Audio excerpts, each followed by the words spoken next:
oldest known map of the world was made by... Wow, it took them decades! You always look so happy when you've got your nose in a book. What's so interesting about the one you've got there? It's a book about surveying. When I read it, I can imagine myself traveling afar and making maps of the world. It sounds like so much fun.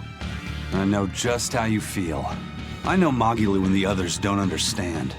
But I just can't help but feel excited when I think about us completing a map of the entire world. It's the thought of treasure that gets me more fired up. Obviously, there's treasure waiting to be unearthed too, but that's more of a bonus on the side. Crossing uncrossable oceans, going to lands where none have gone before. The voyage itself, the dance with death, these things hold value greater than that of any treasure. Ah, adventure! Truly the romance of the quest we call life.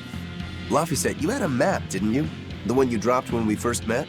It's a world map I got when I was with the Abbey, but I only checked out the places really close by. I could hardly call it adventure. There's more to adventuring than visiting far-off lands and sailing stormy seas, you know.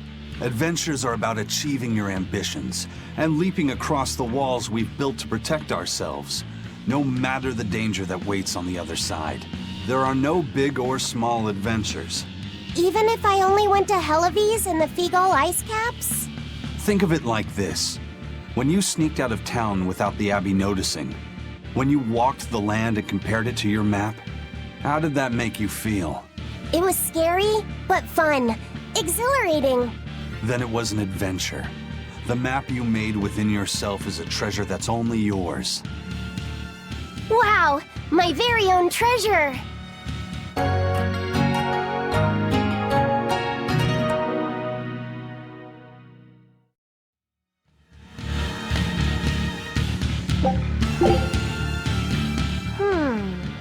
Did you ever figure out if that bug was a stag or a rhinoceros beetle?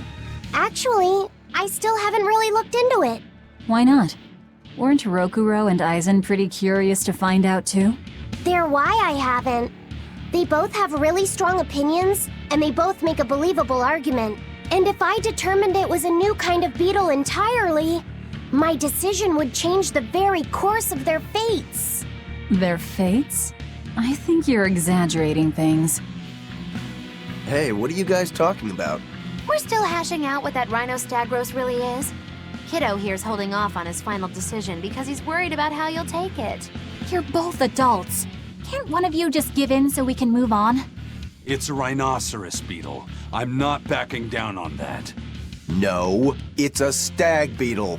Why not just take off the pointy bits? Then we can all agree it's just a plain old beetle. Simple. Sounds good to me. Don't even joke about that. If you took away my swords, I wouldn't have anything left. Same thing goes for a stag beetle and its pincers. And taking away a rhinoceros beetle's horns is disrespectful to its way of life, and to even suggest it is just plain wrong. No, if we're going to argue it out over this, we need to exhaust every possible angle before coming to a conclusion. It's the right thing to do. Madam Eleanor! Here's that field guide to rare insects of Midgand you wanted me to get you. Thanks, Bienfu. Surely this book will have something about that bug. Yeah, here it is. This beetle's real name is... Argonathocrassus, the thick-jaw beetle. It's named for its jaws? That must make it a stag... It's a drone beetle. The field guide says it's a really rare variety, too. I guess that's that. No, you're wrong. It's a brand new species. I call it the Laphicet Rhino-Stagros. That's my decision, and I'm not backing down.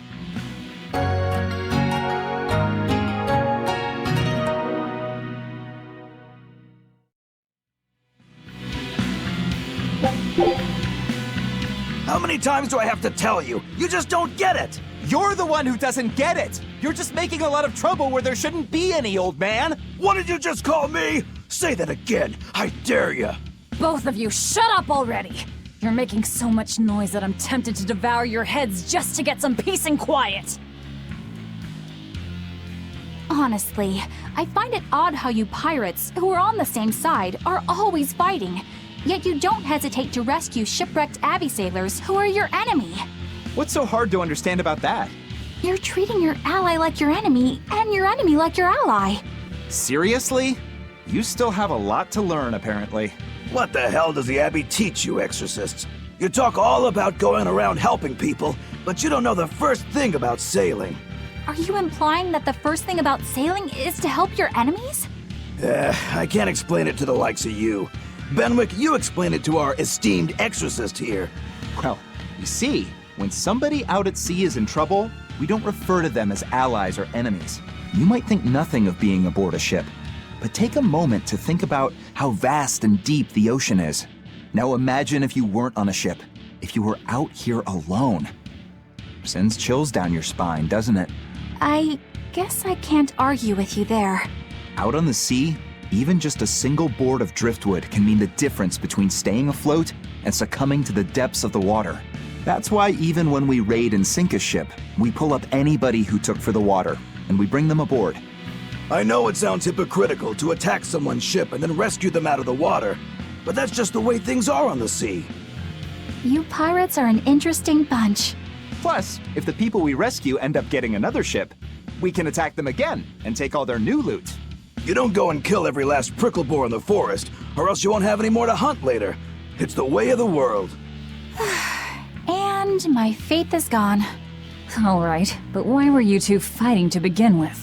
Oh, right, that! I remember why. Benwick here came up and started squeezing lemon juice on the perfectly fine fried chicken I just made. Who wouldn't do that? It's normal. The way you drench it takes away all the seasoning and complexity of flavor that I worked so hard to get right. No way! You have to at least put that much on, or it's not worth eating at all. Oh, forget about the chicken. Who wants to douse these two in a bucket of water instead? Make it ice water.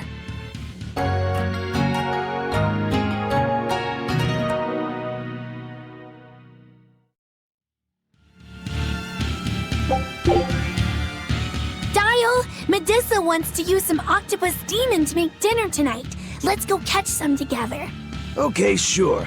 We can go as soon as I'm all done here. Okay, but hurry! You and Kamoana seem to have become really good friends. Yeah, I guess she's really latched on to me.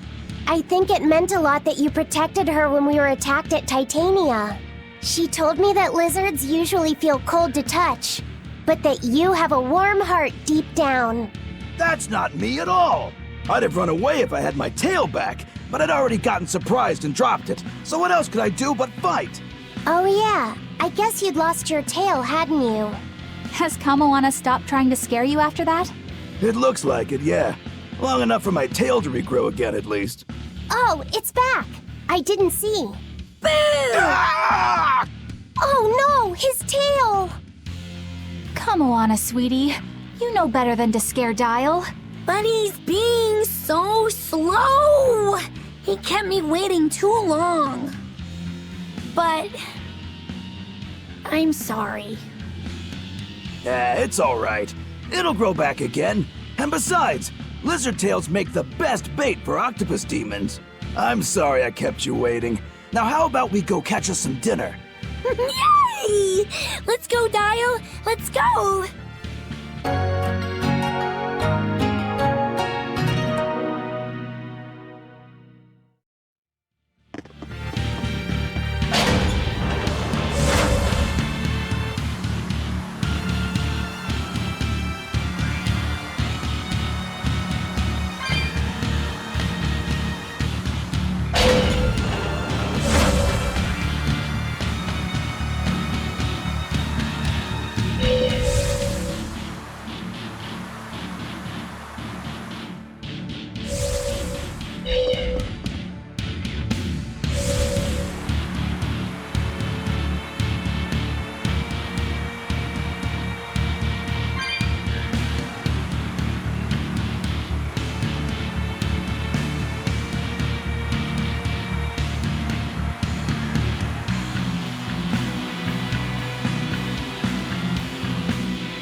If you think this is hell.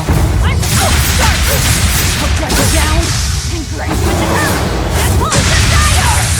You won't get away!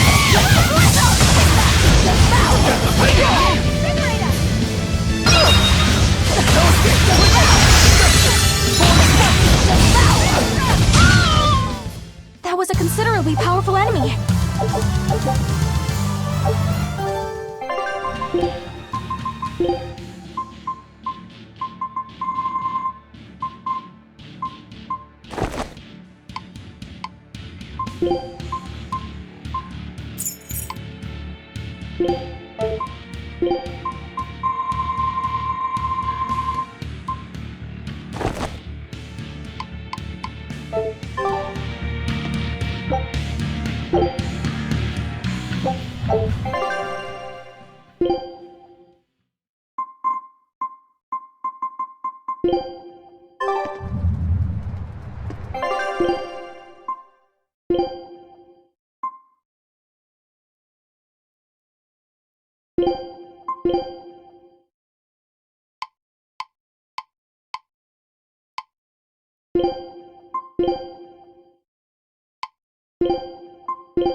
Oh, woe and misfortune, meow.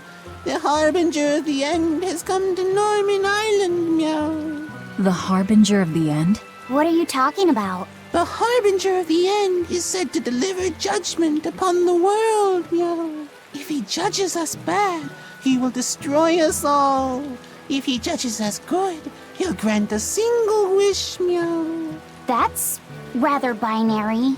Sounds like a man of extremes. Not just extreme, but all-powerful, meow. Whatever you do, you'd better stay away from Norman Island. Okay, just stop. Stop telling us not to do things.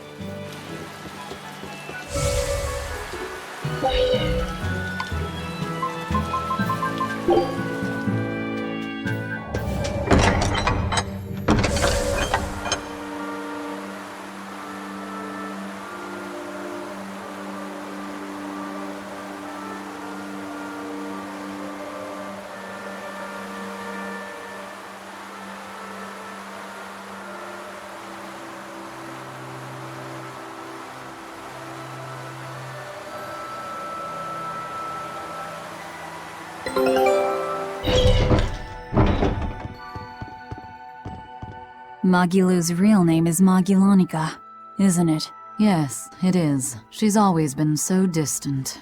Distant? What makes you say that? She's always had strong resonance and was able to see us Malachim from the day she was born. But her family thought her powers were creepy, and they abandoned her while she was still just an infant. That's terrible. So she got picked up by that crooked troupe that put her in their freak show. Yeah, that was when she caught me. When I got caught up in her life. It's hard to imagine how painful it must have been. A little girl forced to the stage, made a source of amusement and revulsion and hate. You can see why she'd want someone on her side, even if that someone was Bienfu. Hey! But she managed to get away, right? After the accident? Well, that accident was set up by Lord Melchior. What? Is it so hard to believe? Melchior was looking for someone he could shape into becoming his worthy successor, so he made sure she survived the wreck. He probably justified it as saving the world. Tell me, Grimoire, what's your connection with Melchior? I don't really have one. I knew the former head of the Exorcist a little, but I stayed out of his way. He never talked about personal matters. At least not while he was sober. As I recall, Magilu trained under Melchior and rose as far up the ranks as Legate. That's right! She worked really hard to get there, too. Magilonica Lou Maven. When Melchior adopted her and gave her his last name, that was the first time she really felt that she had a home. When she lost that name, she was devastated. She failed Lord Melchior's last test, and he just discarded her like an unwanted toy. She was an empty shell of a person when Bienfu brought her to me. Magilu stayed with me for a little while, but then one day she left without warning. As for what happened next, well, you probably know better than I do. Yeah, I guess we do. I'd ask you to look after her, but I know how that would go. It'd have to be a pretty cold day in hell. I'm sorry I talked about your past behind your back. It wasn't my place to say. It doesn't bother me. You were talking about Magilonica, and Magilonica might as well be dead. But while we're on the subject, may I ask just one question? It wasn't failing to hold up against Melchior's art that broke your spirit, was it? It was when you realized that he no longer considered you his daughter. Who can say? I've left my life as Magilonica behind me. I'm not her anymore. I'm the evil witch Magilu who fights alongside the Lord of Calamity! Well, wherever you go, Miss Magilu, I'll follow you as long as I live! Well now, Bienfu, you think you can get away with talking about me behind my back? Huh? Why do you only care that I did it? What about the others? Yours is not to question. How could I forget how mean you are? I'm glad you finally found a place where you can belong.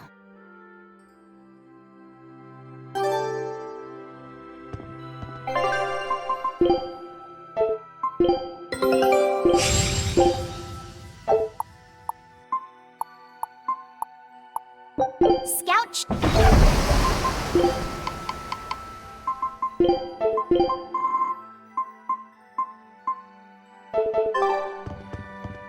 If you repent your sins in a sanctuary, the Empyreans are supposed to forgive you or something, right? If I say something here, I wonder if Inominat will hear me. I don't think it works like that. Besides, I doubt this sanctuary was built on an Earth Pulse point. Yeah, you're probably right. Was there something you wanted to say to him? Yeah. I wanted to thank him for the comb, and also tell him what I'll be doing next. If I had to guess, I'd say that everything you want to say has already made it over to Laffy. Why do you think that? because I got it loud and clear myself. Fee, Malachim turned people's prayers into blessings. What you pray here and now may or may not reach Inominat. But it will give Laphicet strength. all right. Then I'll pray for just one thing. Please, take care of...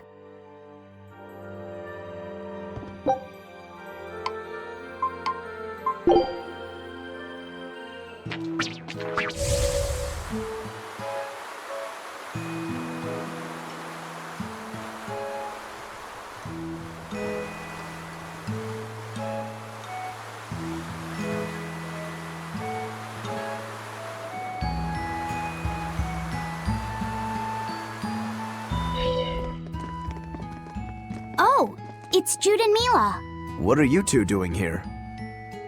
Is there any chance the two of you are the harbinger of the end? No, we're not. But the Harbinger has entrusted us with his battle. The Battle of Judgment. The Battle of Judgment?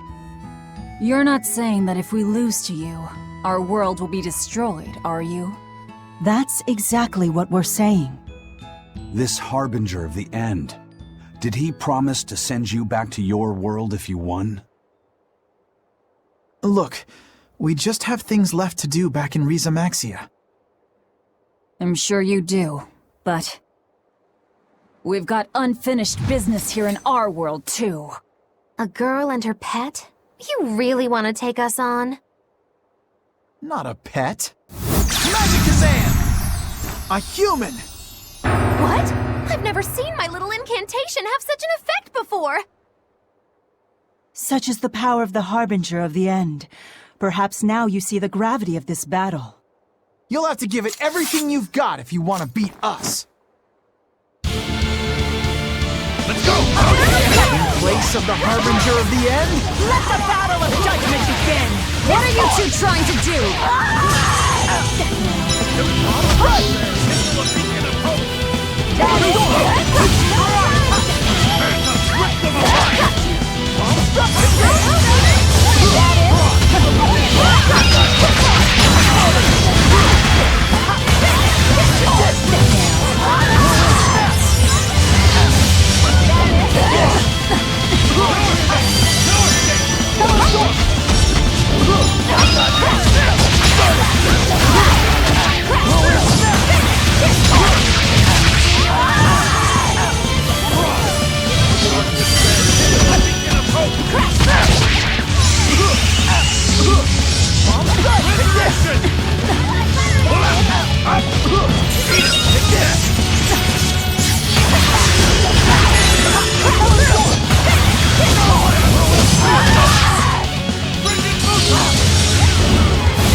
Bring down!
Mirage Blitz! Fire Patrol! Mirage Blitz!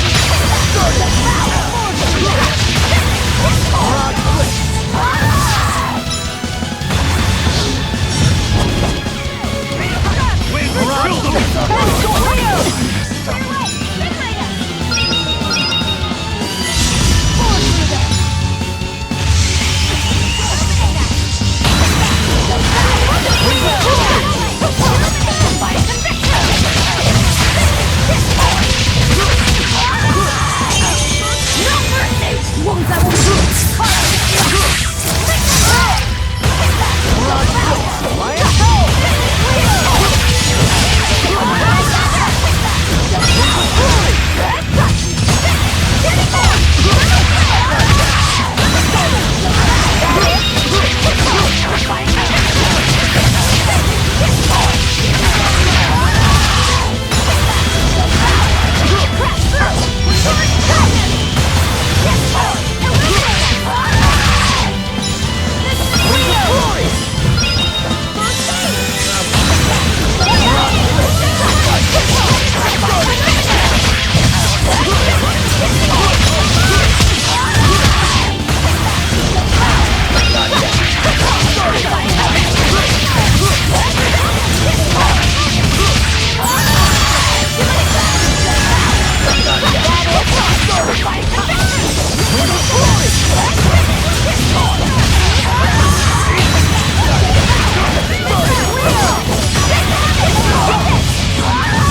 annihilated! I was careless. I think we're done here. Mila! This fight is over. Victory goes to the woman there. I take it you're the harbinger of the end? Correct. I am the one who delivers judgment upon this world. As the victor, I shall grant you one wish. Whatever it be, speak it now. I want you to return these two back to their world. Why? You said you have things to do back home, right? That's why. Are you certain? I can grant you anything your heart desires, even the chance to turn back time and undo the past. No, I won't run away. Not from my past, and not from the wrongs I've done. That is my decision. Then the judgment has been dealt. I sense no malice in your will. As such, the world shall not meet its demise. Huh? You see, your answer was the true test of judgment. We were charged with drawing out your true innermost wish. Then the Harbinger's a fool. I'm the Lord of Calamity here. And what of it? Not all demons must be evil, and not all heroes must be good. Humans are complex creatures, as capable of love as they are of hatred, and committing sin as often as acts of charity. Goodness and malice are but two halves of one whole, the line between which is ever shifting. Well then, you're as bad as it gets. You were ready to destroy the world. Had the one who answered fallen under the shifting notion of evil. Indeed. But the good within that same single person carries the opportunity to save the world as well. That's a terrible gamble. No, I always believed it would turn out this way. Me too. I trusted you would all do the right thing in the end. Jude has good instincts when it comes to humans. That's too bad, because I'm not a human. You're not? Well, that still doesn't really change anything. No matter if you're a human, a spirit, or a demon lord. Yeah, that doesn't matter at all. Come. I have kept you two away from your world for far too long. It is finally time for me to return you to where you belong. Huh? Goldapan?